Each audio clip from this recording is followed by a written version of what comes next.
নমস্কার। পার্সোনাল ফাইন্যান্সের জগতে একটি শব্দ খুবই গুরুত্বপূর্ণ, ইনভেস্টিং।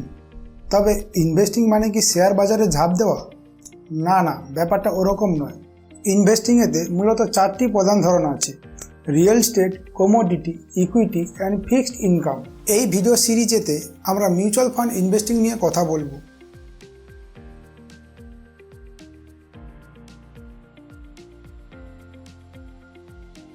আপনারা অনেকেই জানেন মিউচুয়াল ফান্ড ইনভেস্টিংয়ের মাধ্যমে আমরা এই সমস্ত ভাগে ইনভেস্ট করতে পারি।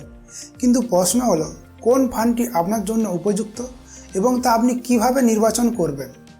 ফান্ড নির্বাচন নির্ভর করে আপনি কতখানি রিস্ক নিতে পারবেন, আপনি কতদিন পর্যন্ত ইনভেস্টেড থাকতে পারবেন, কী উদ্দেশ্যে ইনভেস্টমেন্ট করছেন, এই সমস্ত কিছুর উপর। ইনভেস্টমেন্ট পার্সোনাল ফাইন্যান্সের একটা গুরুত্বপূর্ণ অঙ্গ।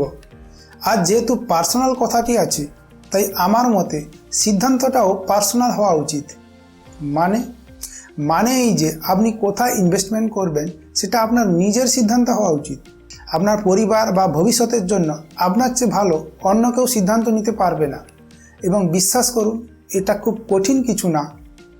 যে কোনো ইনভেস্টমেন্টকে নিরীক্ষণ করার প্রধান তিনটি মাপদণ্ড হলো সেফটি, লিকুইডিটি এবং রিটার্ন।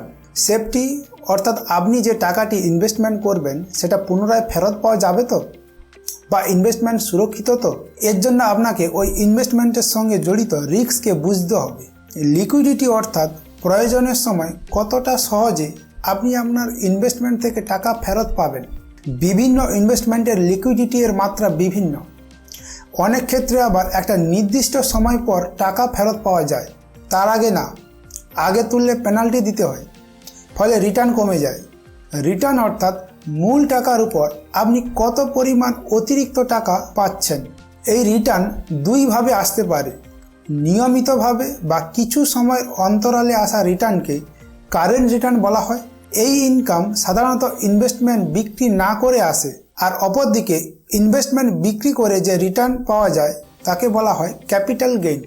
এখন থেকে আমরা যে কোনো ইনভেস্টমেন্টের সিদ্ধান্ত মূলত এই তিনটি মাপদণ্ডে তুলনা করার পর নেব। চাইলে আপনি আরও কিছু বিষয়কে তুলনা করে দেখতে পারেন, যেমন convenience, ticket size, taxability of income, tax deduction. দেখুন, এ তো সবার জানা যে যত তাড়াতাড়ি ইনভেস্টমেন্ট করব তত বেশি সময় পাওয়া যায় ইনভেস্টমেন্ট বৃদ্ধি পাওয়ার জন্য।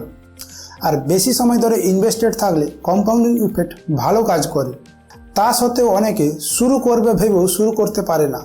যারা ভাবছে এই মাসেতে একটু বেশি খরচ হয়ে গেছে, পাশে কম টাকা আছে, পরের মাস থেকে শুরু করব, দেখবে পরের মাসে ঠিক একই পরিস্থিতি এসে দাঁড়িয়েছে। এইভাবে মাস বছর কেটে যাবে, ইনভেস্টমেন্ট কখনোই শুরু করতে পারবে না। কম করে হলেও যদি আপনি আগে থেকে ইনভেস্টমেন্ট শুরু করেন তাহলে রিটার্নের পার্থক্য অনেকটাই হবে। এখন একটা বাস্তবিক উদাহরণের মাধ্যমে দেখব কেন কম পরিমাণ টাকা হলেও আগে থেকে ইনভেস্টমেন্ট শুরু করা উচিত, এককালীন বেশি করে ইনভেস্টমেন্ট করার জন্য অপেক্ষা না করে। ধরে নাও তিনজন বান্ধবী, অদিতি, দেবী এবং দিশা। এদের সবার বয়স একই।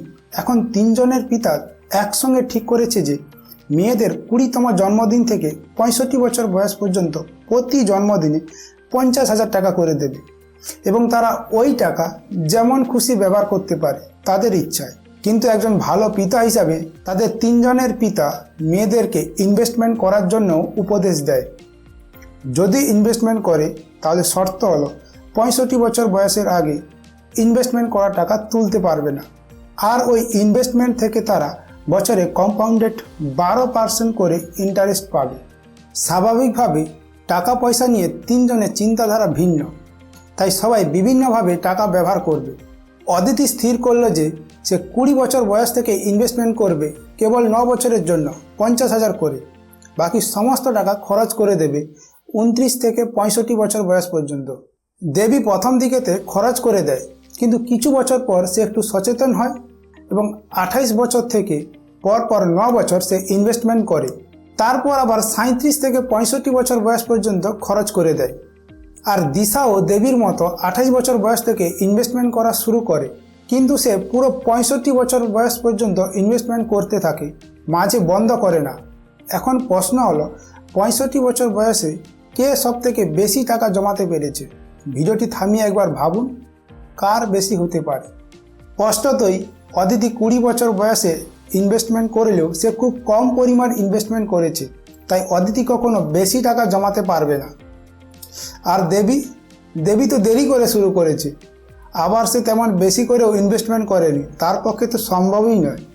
কিন্তু দিশা দেরি করে শুরু করলেও সে পুরো শেষ পর্যন্ত অর্থাৎ 65 বছর বয়স পর্যন্ত ইনভেস্টমেন্ট করেছে, তাই পরিষ্কারভাবে দিশাই সব থেকে বেশি টাকা জমাতে পেরেছে।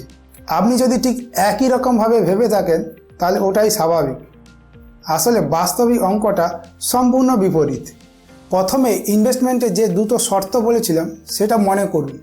ইনভেস্টমেন্ট করা টাকা 65 বছরের বয়সের আগে তোলা যাবে না, আর ইনভেস্টমেন্ট থেকে প্রতি বছর 12% কম্পাউন্ডেড ইন্টারেস্ট পাওয়া যাবে। তাহলে সবার ক্ষেত্রে যদি হিসাব করে দেখা যায় তাহলে 65 বছর বয়সে অদিতির জমা করা 4.5 লাখ টাকা বেড়ে হয়ে যাবে প্রায় 4,89,00,000 টাকা। দেবীও জমা করা টাকা 4.5 লাখ টাকা, যেটা বেড়ে হয়ে যাবে প্রায় 1,98,00,000 টাকা। আর দিশা যে সব থেকে বেশি পরিমাণ টাকা জমিয়েছে 19 লক্ষ টাকা, যেটা বেড়ে হয়ে যাবে প্রায় 3,05,00,000 টাকা। এখানে অদিতি ও দেবীর জমানো টাকা সমান সমান হলেও ইনভেস্টমেন্টের সময়কাল আলাদা। অদিতির 45 বছর আর দেবীর 38 বছর। দেখো কতটা পার্থক্য তৈরি করেছে। এই কারণে আগে থেকে ইনভেস্টমেন্ট শুরু করা বেশি লাভজনক।